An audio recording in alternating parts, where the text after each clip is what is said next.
Jadi dulu ini hutan, ya, jangan sampai lihat. Ini hutan karet, punyanya orang tuanya Pak Agus, namanya Pak Betul. Nah, orang tuanya Pak Bisa. Ini hutan besar. Jadi penduduk waktu itu baru sekitar 25 kepala keluarga. Ya.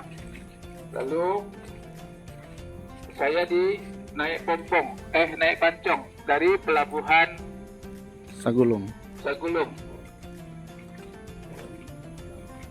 Ya.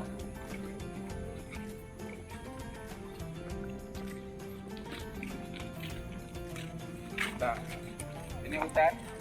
Ini belum ada bangunan. Jangan Anda membayangkan bangunan seperti ini. Ini betul-betul hutan. Ya, tempat anak-anak nangkap ular kobra. Jadi kelebihan anak-anak dulu, ular kobra takut sama mereka. Tapi kalau hari ini, ular karet pun takut. Ya. Nah, ini lapangan bola sudah ada dari awal.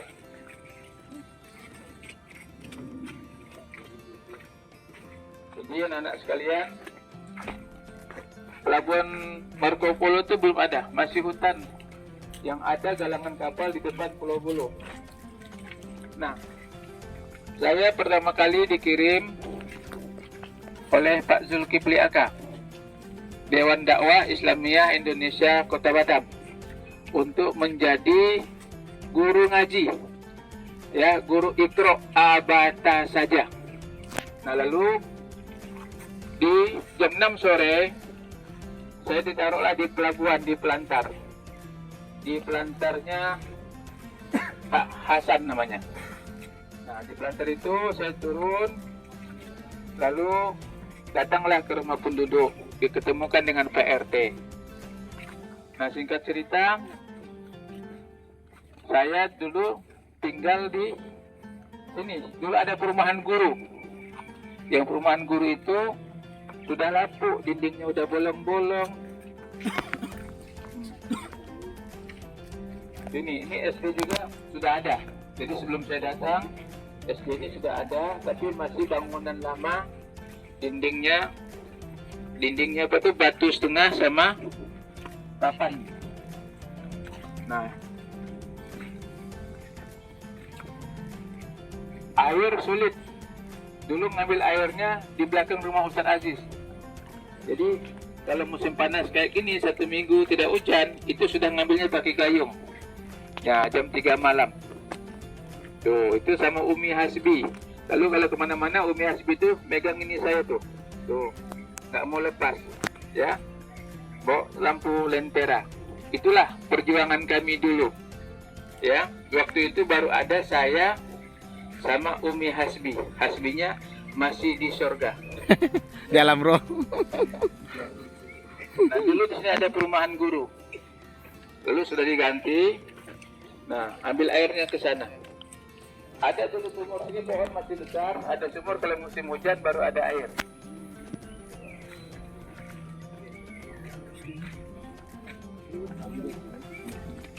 Berarti SD-nya legend berarti. SD-nya sudah legend.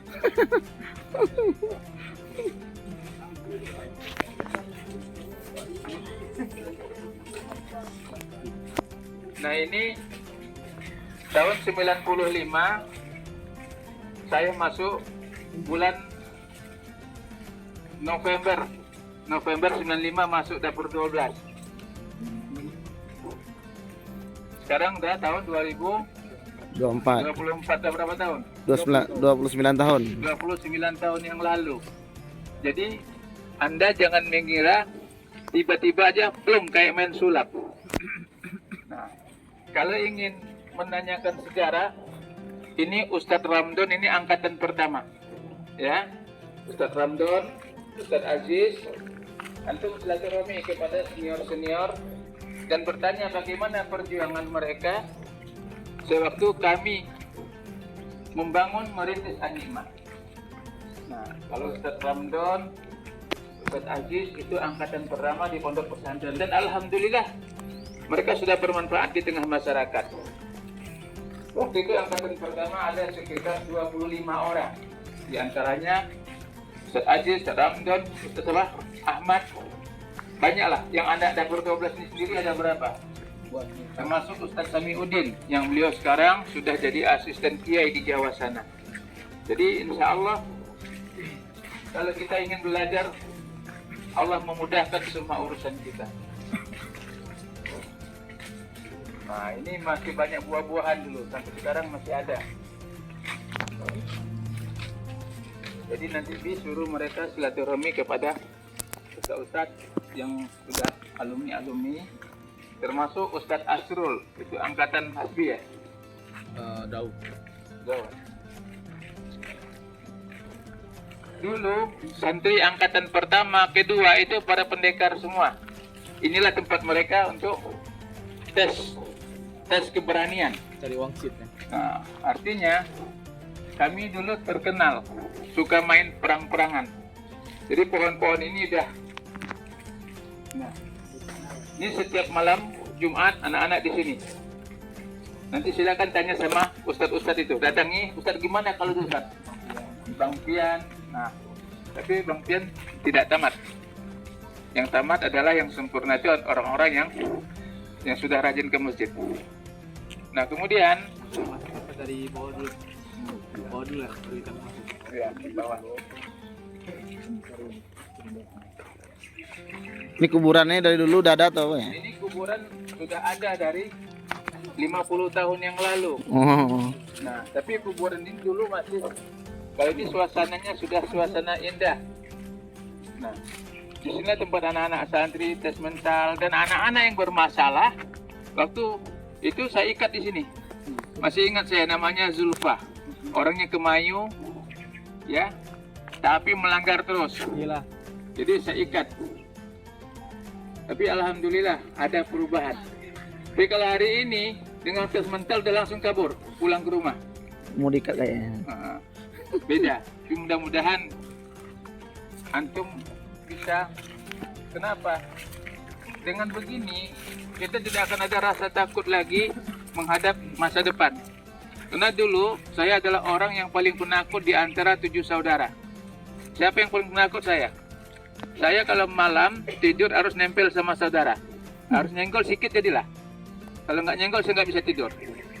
Kalau ada orang mati, saya mati juga. Mati ketakutan. Jadi nggak bisa tidur. Nah, pernah satu kali di kampung saya itu ada orang mati tenggelam, hanyut di pinggir laut. Ayah saya yang ngurus, pulang ke rumah, saya udah nggak bisa tidur sama sekali. Tapi hari ini kenyataannya saya harus ngurus orang mati. Artinya itu penting bagi antum semua, jangan ada rasa takut di dalam mengurus orang meninggal. Kenapa? Bagian daripada tugas kita anak pondok pesantren adalah membantu yang masyarakat butuhkan. Karena tidak semua orang bisa melakukan hal ini.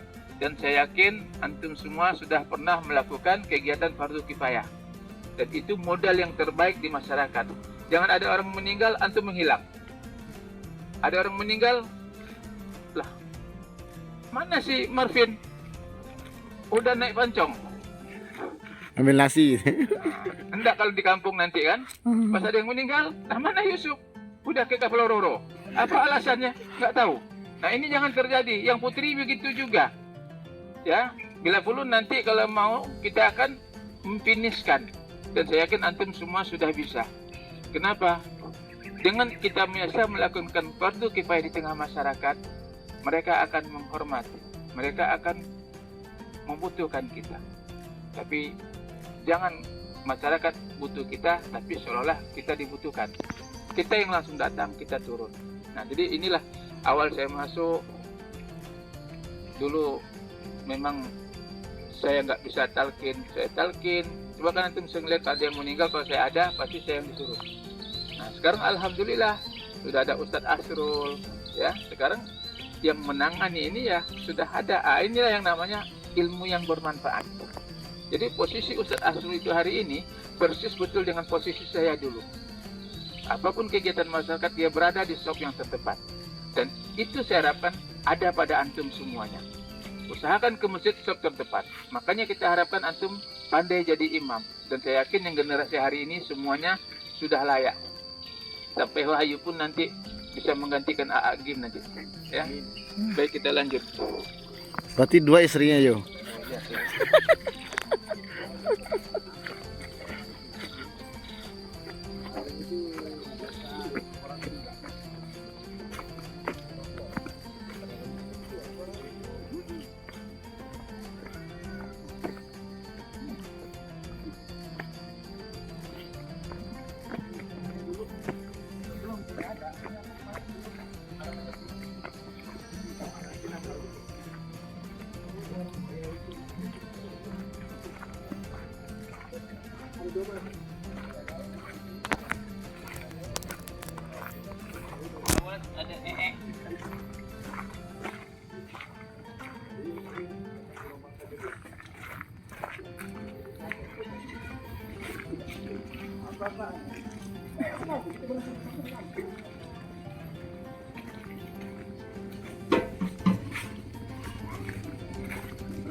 Uh.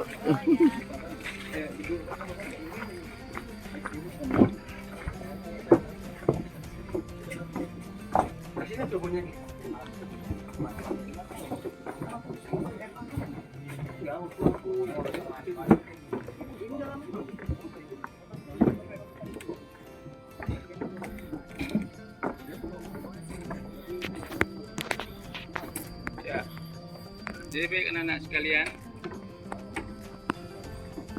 ini adalah saksi sejarah dulu tempat saya diturunkan. Nah, diturunkan namanya apa? Dulu yang bawa saya ke sini titipan Pak Zul itu Pak RT Pulau Seraya. Pas mau azan maghrib, saya diturunkan di sini. Istilahnya seperti anak kucing ditaruh. Nah, ditaruh udah dibiarin jalan sendiri. Tapi bagi seorang pendakwah, dimanapun ditaruh jadilah batang ubi. Di mana ditaruh dia akan tumbuh. Di mana ditaruh dia akan memberikan manfaat. Mulai dari sini bismillah, datang ke Pak RW, Pak RT, lalu diposisikan saya pertama kali tinggal di atas, di rumah SD. Nah, lalu kita mengajar anak-anak TPQ. Nah, waktu itu ini Kampung Tua Dapur 12 yang mana hampir masyarakatnya sebagai nelayan dan juga buat arang. Nah, bayangkanlah di daerah dapur arang, tapak kaki anak-anak kayak apa bentuknya? Bang, ingusnya hijau. Nah, itu. Tapi hari ini mereka itulah yang menjadi imam-imam masjid. Ya, hari ini mereka lah yang ngurusin masjid An-Ni'mah. Hari ini mereka lah yang kita dengar suara azannya, suara bacaan Qur'annya, suara teriak-teriak mengajar anak ngaji. Nah, tahun 95, 96 merintis TPQ, Taman Pendidikan Al-Quran. Tahun 1997 mulai merintis pondok pesantren. Dan pesantren asrama putri pertama kali adalah rumah ini. Nah, ini saksi sejarah yang masih ada. Ya. Tapi kalau antum ingin tahu posisi kondisi asramanya bukan seperti ini. Dindingnya masih papan, atapnya masih daun sama getah. Nah, inilah ukuran rumahnya. Nah, cuma waktu itu masih kondisi sederhana. Tapi suasana kebersamaan itu luar biasa. Mereka adalah anak-anak dari pulau, ya, Pulau Seraya, Pulau Air, Pulau Akar, Pulau Panjang, termasuk Pulau Patah. Nah, Pulau Patah sebentar ya dongeng. Lupa saya, ada 2 itu. Ingatin, tahu orangnya? Enggak. Nah. Ini adalah rumah Bang Tajudin, itu adalah musola putri dulu. Dan dindingnya juga papan. Atapnya daun. Boleh percaya, boleh tidak. Tanyakanlah sama senior-senior. Bagaimana kami dulu sepanjang malam selalu berzikir, selalu tahajud, selalu istighosah, selalu bermohon kepada Allah. Dan permohonan yang dilakukan oleh senior-senior kamu itu, inilah hasilnya yang kita duduki. Inilah tumbuh dari hasil perjuangan mereka. Anda bertanya bagaimana dengan mandi mereka? Dapur 12 termasuk daerah paling sulit air. Maka mereka mengambil air pakai sampan dulu. Nah, kayak gitu sampannya tuh. Mereka orang-orang hebat dulu. Kalau antum mungkin nggak berani hari ini. Sampan, ambil airnya ke sana, dekat Panti Asuhan An-Nur, lewat sungai. Nah, pakai jerigen setiap hari. Atau sungai sana lagi, ngambil di kebun-kebun, di hutan-hutan. Nah, itu. Tapi bagaimana cara menghemat air? Anak-anak sebelum mandi air tawar, mereka mandi air laut dulu. Nah, berenang. Di sini Hasbi jatuh, setengah badannya nempel di tanah semuanya. Nah, atasnya nampak, bawahnya udah ketutup. Hasbi umur 1 tahun sudah pandai berenang dan sudah pandai merapung.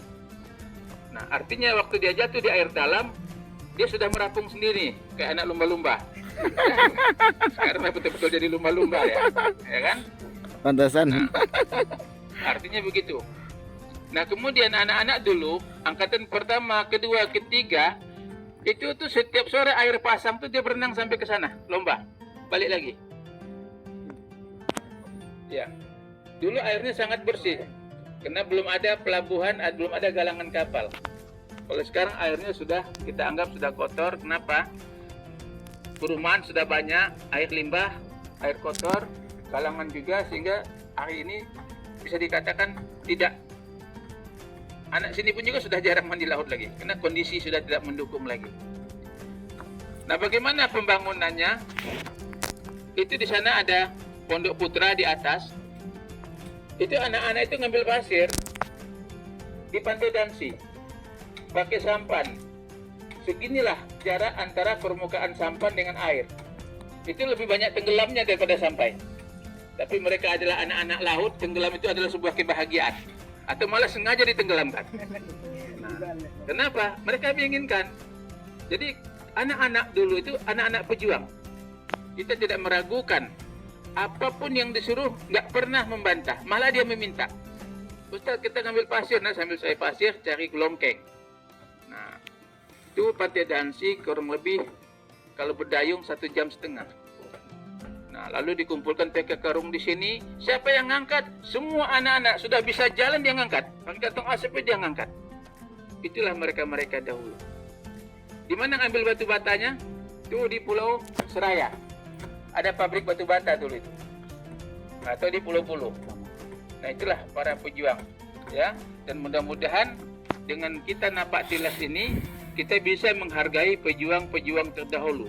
Orang-orang yang terdahulu yang sudah berjuang, yang hari ini mungkin kita tidak kenal, tapi dia sudah membuat sebuah fondasi untuk kita. Kita tinggal menyempurnakan. Sebagaimana Rasulullah Sallallahu Alaihi Wasallam, sesungguhnya aku diutus ini menyempurnakan agama-agama terdahulu, menyempurnakan ajaran-ajaran tauhid terdahulu. Saya bagikan sebuah batu bata, memasukkan, maka sempurnalah agama. Nah, kita sebagai penyempurna melanjutkan dakwah agama. Setelah antum selesai dari tugas di An-Ni'mah, lanjutkan dakwah, jangan futur, jangan berhenti. Apa yang biasa antum lakukan, yang udah biasa ngajar, yang sudah biasa berdakwah minta jadwal. Di mana antum di Lubuk Baja misalnya, atau di mana datangi, persatuan mubalik di sana, bergabunglah. Dan rata-rata anak An-Ni'mah untuk menjadi penceramah itu bukan sesuatu yang sulit, karena antum semuanya sudah diajarkan di sini. Baik, di sini ada pertanyaan. Ini yang kosong ini rumah saya dulu. Mungkin di foto bisa masih dilihat. Yang mana ya? Yang di tengah antara Oh. itu ada rumah. Nah, mungkin di album ada. Nah, di sinilah, ya. Nah, batu hasbi di sinilah, ya. Masa lalunya. Jadi jangan melihat hari ini. Di saat kita melihat orang sukses hari ini, tanyakan masa lalunya seperti apa. Maka Anda akan belajar jadi sukses.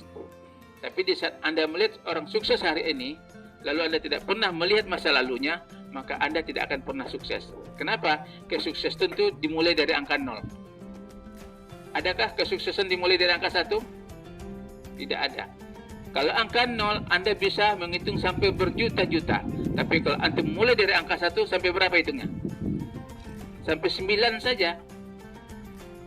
Nah, makanya mulailah dari angka 0, berjuanglah, bismillah lah, carilah yang terbaik. Baik, kita lanjutkan. Foto boleh di sini. Oh iya. Pakai view. Ya, ya. Boleh yang cantik.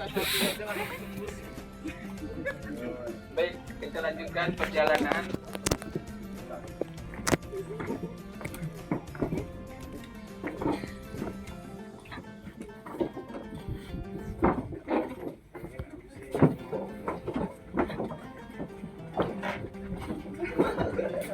Nah, ini di sini dulu.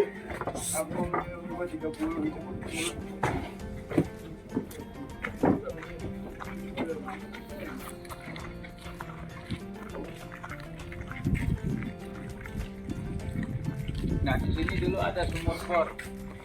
Jadi sumur bor inilah tempat anak-anak mandi. Nah, ini makam tertua di dapur 12, namanya makam Tok Itam. Salah satu orang yang memulai adanya kampung tua dapur 12. Kemudian ada makam Tok Manap, orang yang mewakafkan tanahnya untuk pembangunan Masjid An-Ni'mah.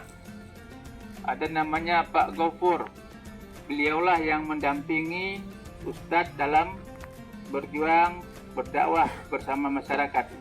Nah, di sini ada posisi sumur bor. Ya. Di sini punya sejarah heroik. Di sini mana ya? Ya. Di sini ya? Jadi naik ke atas, Ustadz cerita dulu. Ini jarak Ustadz berdiri. Di sini ada pohon kelapa. Pas di hasbi berdiri, lihat, itu ada busur. Ya. Nah, kalau menurut akal manusia, busur itu kena. Tapi kata Allah, tidak. Busnya kembali kepada orang yang membusurnya. Itulah salah satu perjuangan yang Allah menjaga. Jadi Allah menjaga orang-orang yang berjuang di jalannya.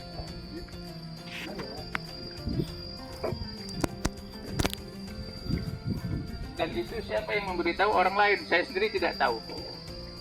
Setelah sekian lama diberitahu, dulu Ustadz, ada yang menggusur Ustadz, tapi Ustadz tidak kena. Memanah. Nah, ya. Nah, ini punya sejarah. Ini pohon jambu buahnya paling lebat nih. Jadi santri itu selalu banyak jambu tanpa izin. Dari mana-mana ya. Berarti pohonnya legend juga nih. Legend semua. Ini pohon jambu air. Dan ini saksi sejarah. Dan saya menginginkan sebelum pengabdian selesai, Bi, kita itikaf di sini, Bi. Yang kelas B. Sebelum mereka pulang, kita tes mental tes pengabdian. Uji nyali. Kita pilih mau yang Temiang langsung aja. Kita ke Temiang langsung aja, kita nginap 1 malam di sana. Ya. Yang putri boleh juga untuk lewat saja. Ya. Ini penting, kenapa? Suatu saat saya pribadi mengalami, saya pas selesai di Alia ikut Ustadz bangun masjid di namanya Pulau Enggano. Nah, di Pulau Enggano itu penduduknya hampir samalah dengan di sini. Pas satu masa ada yang meninggal tenggelam. Dia kan cari apa namanya, kimo, cari deribang, pakai oksigennya yang untuk pompa tuh, untuk ngasih angin, oksigen pakai angin tambal ban. Ada kompresor. Nah, lalu kompresornya kan bukan sehat itu, meninggal jam 2 malam dimakamkan. Semua mata tertuju sama saya. Kan kamu ustadz katanya. Hai mak, mau melarikan diri kemana? Nggak ada pilihan lain. Akhirnya dimandikan lah. Di malam burung, burung pada heboh. Awak ada ngeper. Habis itu, ya, nggak bisa tidur saya sampai pagi. Habis itu langsung saya balik kampung. Nah, artinya itu akan terjadi sama antum. Jangan sampai ada yang meninggal, Zakwan langsung melarikan diri, menghilang dia dari permukaan.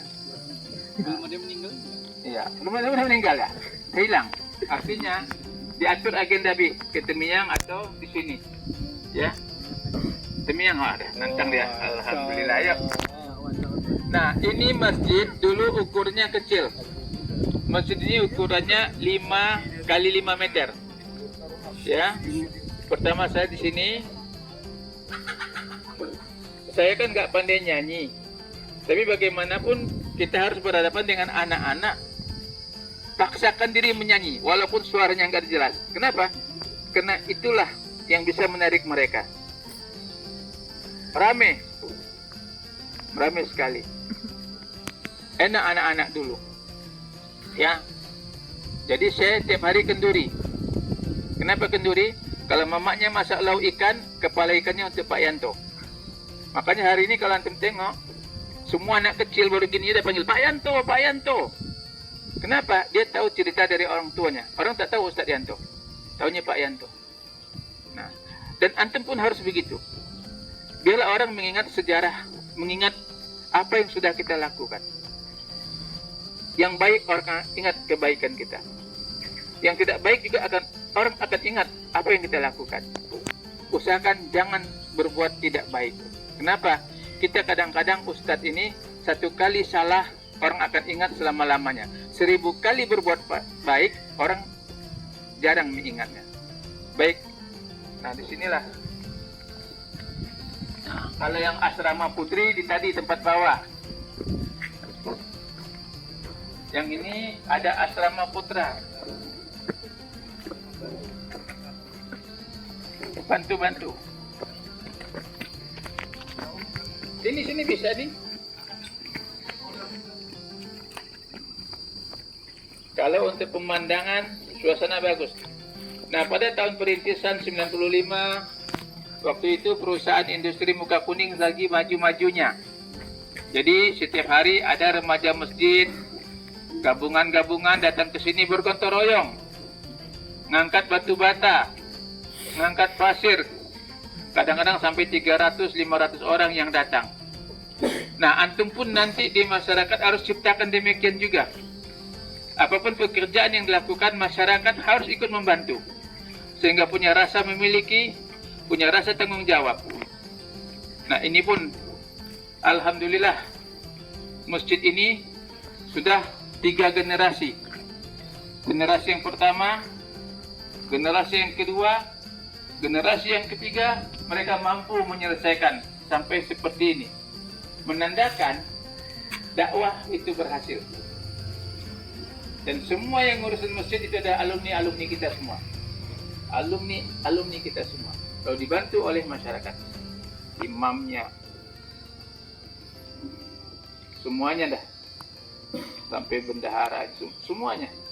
Ini menandakan kita berhasil. Nah, anak berharap sama antum juga begitu. Udah ada di kampungnya masing-masing, tunjukkan antumlah para orang yang melanjutkan masjid tersebut, melanjutkan pekerjaan dakwah tersebut, melanjutkan pembangunan masjid tersebut. Nah, baik, kita lanjutkan.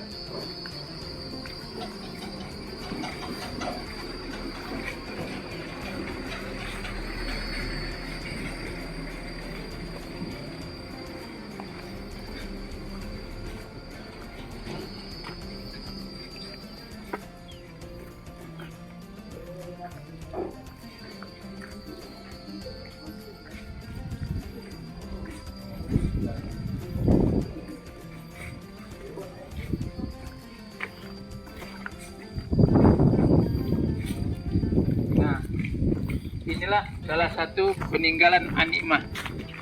Disinilah dulu Pondok Putra. Ya, Pondok Putra. Ini banyak menceritakan kisah-kisah heroik.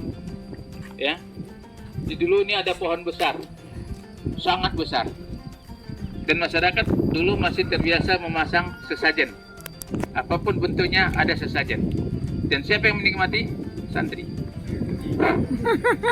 Ya. Nah, tapi waktu itu saya berhadapan dengan mereka-mereka yang masang sesajen. Karena waktu itu saya terlalu tegas sehingga kadang-kadang berbenturan. Tapi hari ini saya tidak lagi seperti itu. Jadi nggak ada lagi yang diselesaikan sama anak-anak. Ya, jadi inilah itu asramanya, langsung kelas. Ini ada rumah ustadz. Nah, ustadz pertama yang pendiri perintis ini adalah orang-orang yang sudah tidak bersama kita lagi dan sudah ada yang meninggal dunia. Di antaranya Ustadz Khalilul Anam. Beliau adalah satu angkatan sama saya di Solo. Ya, saya alumnus, dia alumni. Apa beda alumni sama alumnus? Kalau alumnus, alumni tidak lulus. Kalau alumni dia lulus. Tapi ikatan kami kuat. Setelah dia lulus, dia bergabung bersama saya. Nah, Ustadz Nasyihin, Ustadz Zendra. Dan siapa murid angkatan pertama? Ustadz Ahmad sama Ustazah Bu Asnita. Nah, antum datangi Bu Asnita, kenal Asnita? Nah, tanyakan beliau seperti apa, ya, seperti apa sejarah An-Ni'mah. Tanyakan sama orang yang menjalankan sejarah tersebut. Itu wajib antum temui beliau, sebab dia adalah santriwati yang paling bandel dulu. Ya, ya, itu tanyakan dia apa bandelnya terhadap Pak Yanto, dia yang jawab nanti. Jangan tanya sama saya, ya. Tanya. Ada yang putri, yang ada beliau hanya di sini beliau saja. Nah, kalau yang laki-laki ada Ustadz Ramdon, Ustadz Aziz, ya, Ustadz Ahmad, suaminya Kak Asnita. Nah, mereka adalah angkatan pertama yang sudah berjuang bersama-sama. Dan datangi mereka, silaturahmi, tanyakan. Saya berharap setelah kita nafak tilas ini, saya minta masing-masing antum bikin tulisan dengan versinya masing-masing. Dari tulisan itulah yang nanti akan meninggalkan catatan sejarah. Ya. Tidak seindah yang hari ini antum lihat. Saya jalan kaki dari Kapling ke sini tuh hampir 3 tahun. Sampai copot kuku jempol saya, dicabut oleh apa? Dicabut oleh standar motor, apa namanya? Gantungan motor tuh. Bawa beras dolok apa? Beras bulog 50 kilo, jatuh, kaki saya dicabut. Jempolnya dicabut. Pedihnya subhanallah. Tapi saya katakan Allah akan mencatat apa yang saya lakukan. Nah, jadi kita minta antum nanti setelah ini untuk mencatat. Ini ceritanya kalau ditotalkan tidak mungkin. Karena 29 tahun perjalanan merintis An-Ni'mah, setiap detiknya, setiap jamnya, setiap harinya, setiap minggunya, setiap bulannya punya catatan sejarah. Tapi biarlah sejarah dicatat oleh generasi selanjutnya. Biasanya sejarah itu dicatat oleh generasi selanjutnya. Setelah meninggal dunia baru muncul. Dia pecundang atau pejuang, dia heroik atau hanya sekedar memanfaatkan orang lain untuk kepentingan dia. Jadi insya Allah. Nah, inilah pondok ya yang kami rintis, yang kami bangun murni dengan tenaga anak TPQ, anak masyarakat yang sampai kalau sebesar Akib, sebesar si siapa? Japib, Syakir, apa lagi itu? Syakir, Hamka, itulah pakai kantong asoy. Yang bisa pakai kantong, yang bisa pakai botol, yang bisa pakai ember. Mereka angkat pasir dari Dansi naik ke sini. Nah, ini pasir laut semuanya. Nanti beli semennya di Pulau Bulu. Dan ini belum ada yang diganti. Ini masih asli, baru dicat aja. Menandakan apa? Kekuatan tukangnya. Nah, tukangnya dulu adalah Bapak Pak Bisan. Ya, istilah kasarnya beliau itu adalah Umar bin Khattabnya saya. Kenapa? Siapapun yang mengganggu saya, beliaulah yang maju ke depan. Dan beliau sudah almarhum. Istrinya siapa? Suaminya Kak Ar, adiknya Pak Agus. Jadi gedung-gedung pondok yang kayu-kayu, yang Fatimah ya, yang poskes, Fatimah. Fatimah itu beliaulah. Nah, beli kayunya sama orang tuanya Pak Asnita, karena orang tuanya Kak Asnita itu dulu dia pedebang kayu di pulau-pulau. Dan itu dikerjakan dipikul semua. Nggak ada dikerjakan dengan mobil. Kenapa? Mobil belum bisa masuk sini. Kenapa? Ini itu terpisah. Di ikan asin itu laut itu. Hanya jalan kayu dimasuk, kalau air pasang itu tenggelam. Nah, ini menandakan perjuangan membangun pondok pesantren itu tidak bisa dilakukan oleh satu orang, tapi dilakukan oleh semua orang. Tapi bagaimanapun juga harus ada komando. Nah, komando itulah kalau antum bisa lakukan, antum bisa melakukan yang terbaik.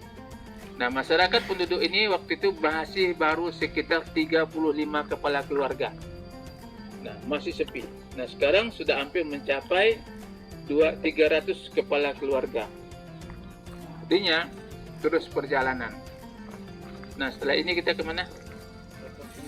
Oh ya, sini. Nanti digandeng dengan foto yang lama masih ada di sini. Nah, di sini juga ada santri kita yang sedang pengabdian, Allah panggil. Ya, namanya Ustadz Umar. Ya. Nah, dia sudah menjalankan tugas untuk mengantar salah satu kewajiban surat. Lalu Allah menakdirkan di depan puskesmas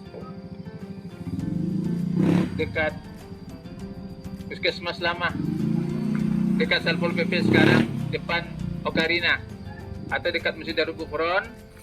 Dia bawa motor, ya.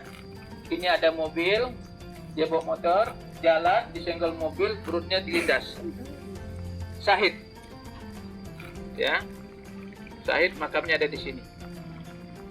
Itu bagaimana saya menghadapi orang tua hari ini yang melanggar, yang terjadi masalah, itu lebih berat lagi.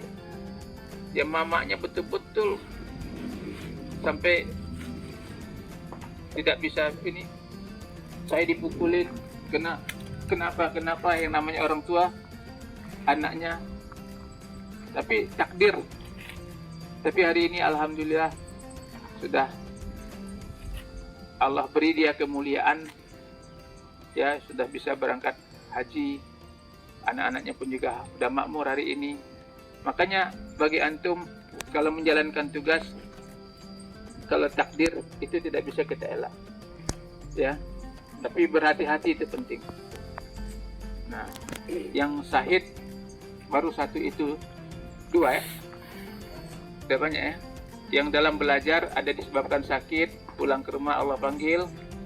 Tapi yang musibah itu baru, ya jangan lagi ada. Makanya antum nanti hati-hatilah. Ini kan pembalap semua, apalagi yang putri ini, ya. Sore nampak, maghrib nampak.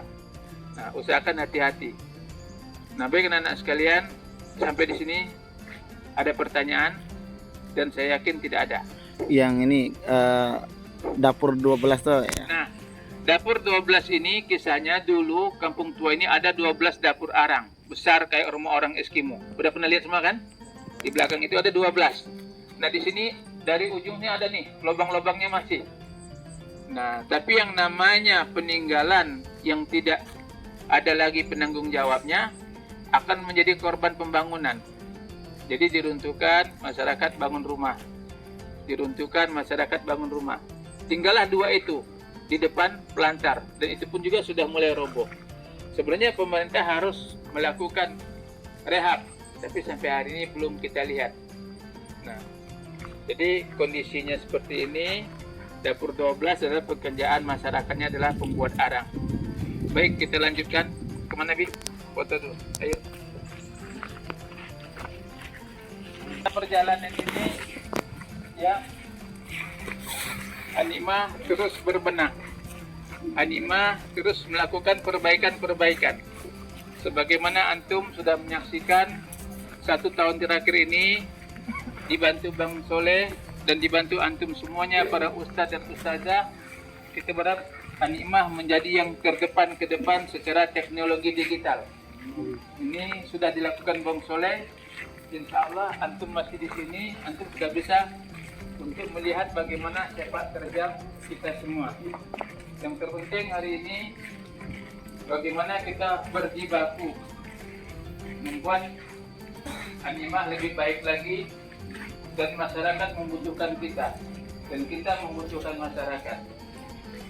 Saya berharap khususnya yang pengabdian tahun ini betul-betul bisa mengambil ibrah pelajaran dalam perjuangan merintis membangun sebuah pondok pesantren.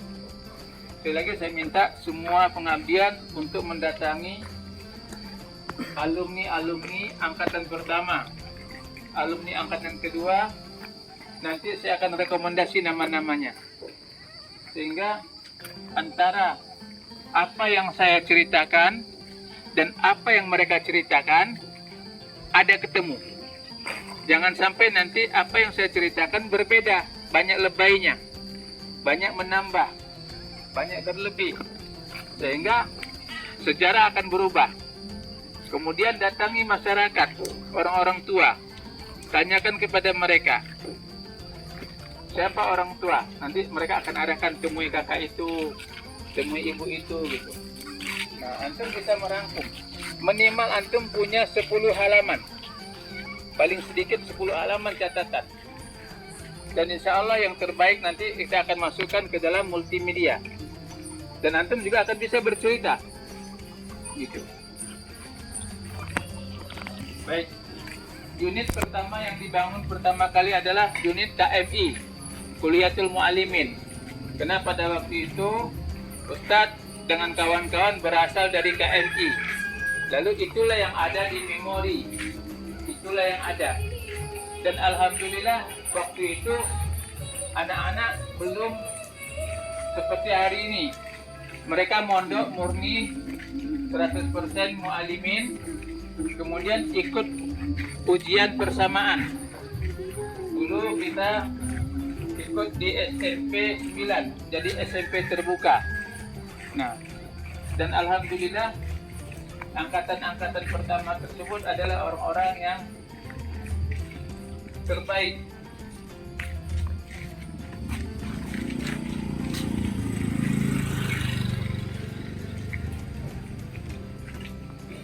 Jadi anak sekalian, ini dulu masih hutan, yang ada cuma masjid, penduduk ada di bawah, ini masih kasih kebun.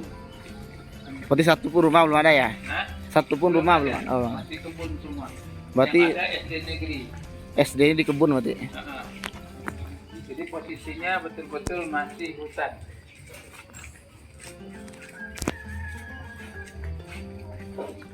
Bu, baru ceritain sejarah perjalanan. Iya. Masih Bu. Jadi anak-anak yang angkatan pertama itu tahun 95, 98, 99 itu sudah mulai membuka pondok yang di atas. Ya. Mereka lah yang cari kayu, masak, mereka yang masak. Dan mereka kena berasal dari yang keluarga yang memang tidak mungkin ada biaya kayak antum hari ini, semuanya mencari sendiri. Ya. Ada yang bawa beras dari rumahnya, ya. Ada yang dari kayu api, ada yang ikut saya ngambil sayur. Sayur namanya sayur yang layak dimasak tapi tidak layak dijual. Jadi setiap sore itu kayak antum enggak? Kalau disuruh ke pasar, tak disuruh pun udah sampai pasar. Nah, mana udah berangkat? Nah, itu kadang pakai motor, pakai beijing. Beijing belum ada, pakai motor. Itu ngambil sayurnya di pasar Promnas. Kenapa? Memang sayur itu bagus, teman tidak bisa lagi dijual. Nah, ini SD negeri sudah ada. Ini jalan aspal ini adanya sekitar tahun 2005. Listrik sekitar tahun 2008-an. Nah, ini insya Allah sayalah yang dengan melakukan minta ke negosiasi ke pemerintah pada waktu itu, wali kotanya Pak Ahmad Dahlan, wakil wali kotanya Pak Ria Saptarika. Nah, Pak Ria Septarika itu adalah orang yang sebelum jadi wakil wali kota, beliau disinilah bersama-sama saya dengan kawan-kawannya, para pekerja di perusahaan Muka Kuning yang bergotong royong, jalan kaki. Nah, pas dia jadi wakil wali kota, saya temui, alhamdulillah listrik masuk, jalan pun terbuka. Mudah-mudahan Allah beri kemuliaan bagi beliau. Amin. Sekarang naik lagi beliau. Sekarang naik lagi. Beliaulah pejabat yang tidak pernah turun. Ya, terus. Tapi kenapa? Karena kebaikannya. Jadi antum lakulah kebaikan. Setiap kebaikan itu akan Allah muliakan. Dan hindari prasangka. Hindari hal-hal yang kita tidak tahu, yang kita belum mengerti. Nah, itu hindari. Kenapa? Setiap berbaik sangka kita itu akan Allah berikan kebaikan juga. Nah, setelah KMI berdiri, lalu SMP terbuka tidak ada lagi, kita bikin MTS. Nah, MTS nampaknya tidak berkembang. Kenapa? Memang jalur untuk masuk ke dapur 12 belum ada.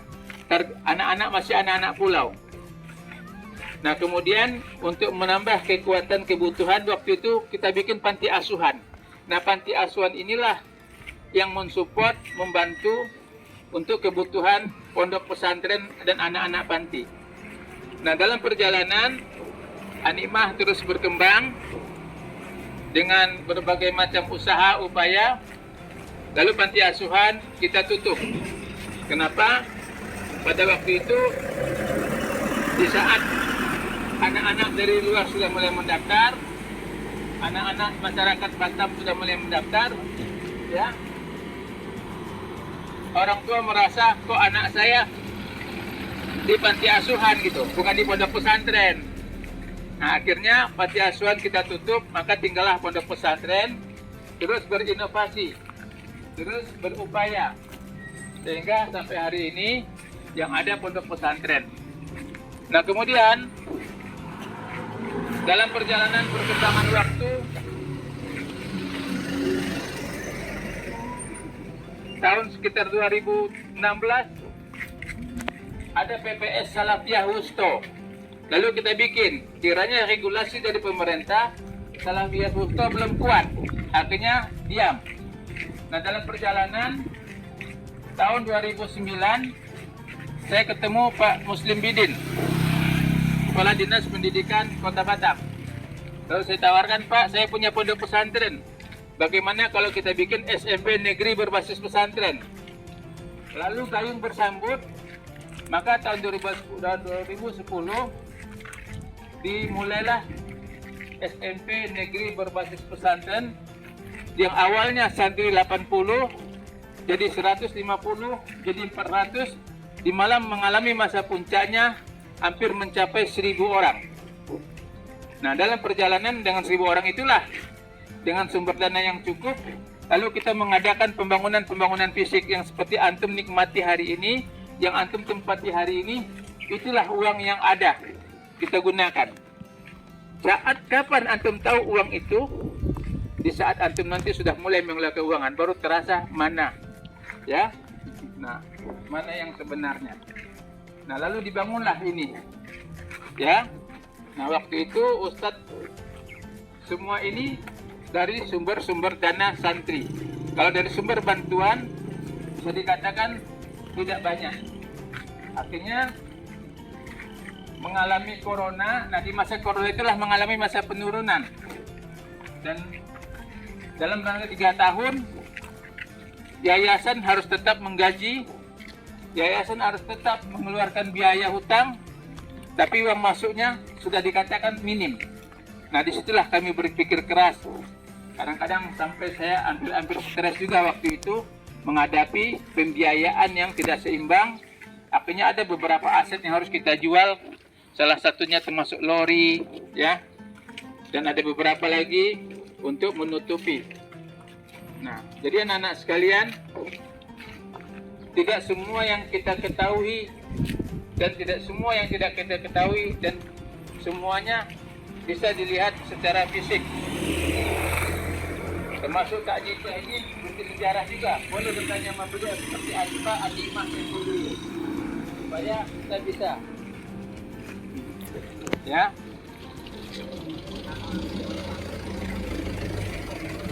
Dan setelah itu kita bangun ini. Ya, Madrasah Aliyah Wusto. Nah, adik yang paling kecil itu adalah Ulia.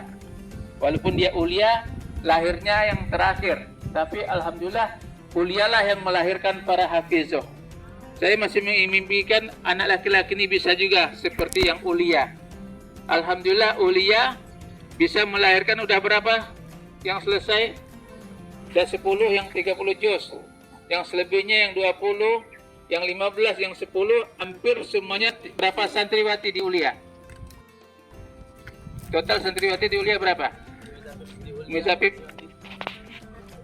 Ya, dari awal sampai sekarang. Nah, 80 santriwati yang hafiz dan hafizoh. Ini kan luar biasa. Perjuangan antum tidak sia-sia. Dan saya berharap nanti hafiz juga ada di Animah ini. Ini enggak hafiz juz 31 yang ada. Kita video yang Hafizo ya. Pak Hafiz ada. Ya, artinya anak-anak sekalian, sampai di sinilah. Nah, alhamdulillah dengan kondisi seperti ini kita harus bisa menghargai orang-orang yang sudah melakukan. Dan sejarah ini bukan saya saja. Ya. Satu, memang saya ditempatkan di dapur 12 tahun 1995 sendirian. Lalu dibantu oleh siapa? Dibantu oleh masyarakat Kampung Tua Dapur 12. Pesantren tidak bisa lepas dari masyarakat. Tapi siapa masyarakat utamanya? Anak-anak kecil yang waktu itu usianya 3 tahun. Pokoknya udah pandai berjalan dia, udah pandai berlari dia, maka mereka itulah pejuang. Ya. Sampai 12 sampai 18 tahun. Hampir setiap hari angkat pasir. Ya, dari Pulau Dansi, nanti sampai di pinggir semua anak-anak angkat.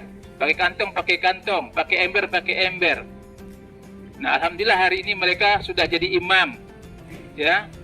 Nah, sudah jadi orang-orang yang bermanfaat di tengah-tengah masyarakatnya. Nah, lalu posisi lahan kita ini dari musola Pak Arif itu sampai ke belakang. Ada yang sudah kita bebaskan, ada yang belum kita bebaskan. Yang belum kita bebaskan adalah kebun karetnya Pak Agus. Ya, kalau yang di dalam sudah. Jadi artinya ke depan kita harus lebih sungguh-sungguh lagi. Mudah-mudahan ada pertanyaan.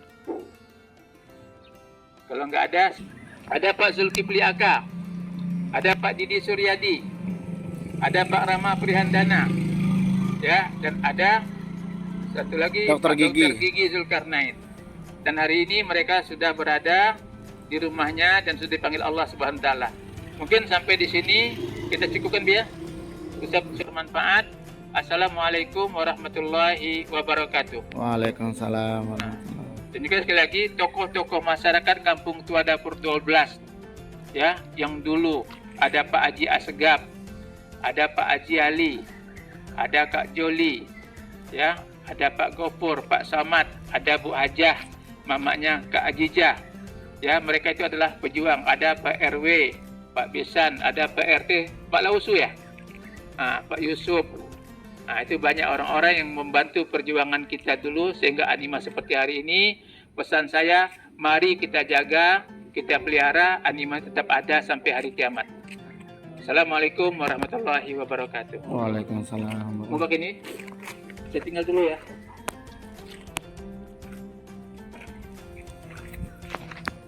Alhamdulillah selesai napak tilas kita tentang perjuangan pendirian Pondok Pesantren An-Nikmah sampai sekarang. Alhamdulillah, ini ada Syekh Wahyu, ada Zakwan, ada Narendra, ada Marvin, dan juga ada Ustaz Ade, Ustaz Rizky, Ustaz Salman, Ustaz Yusuf, sama Ustaz Tino, dan juga umi-uminya juga ada Umi Japib ya. Kemudian juga ada Umi Naswa sama Umi Cia. Dan juga ada Ustazah Arimbi, ada Ustazah Nabila, ada Ustazah Sinta, Ustazah Natasha. Ifasna mana? Oh ya, alhamdulillah. Tafadhol Gus, ada yang penyampaian itu cukup? Nah, cukup.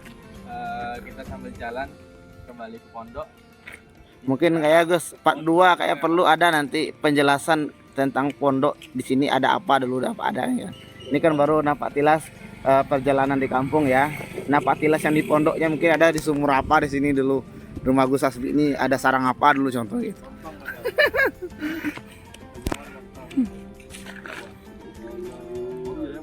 Ya, betul Gus. Saya ingin kembali pulang karena saya pribadi tenggorokan mulai terasa. Ya, cukup ya. Assalamualaikum warahmatullahi wabarakatuh.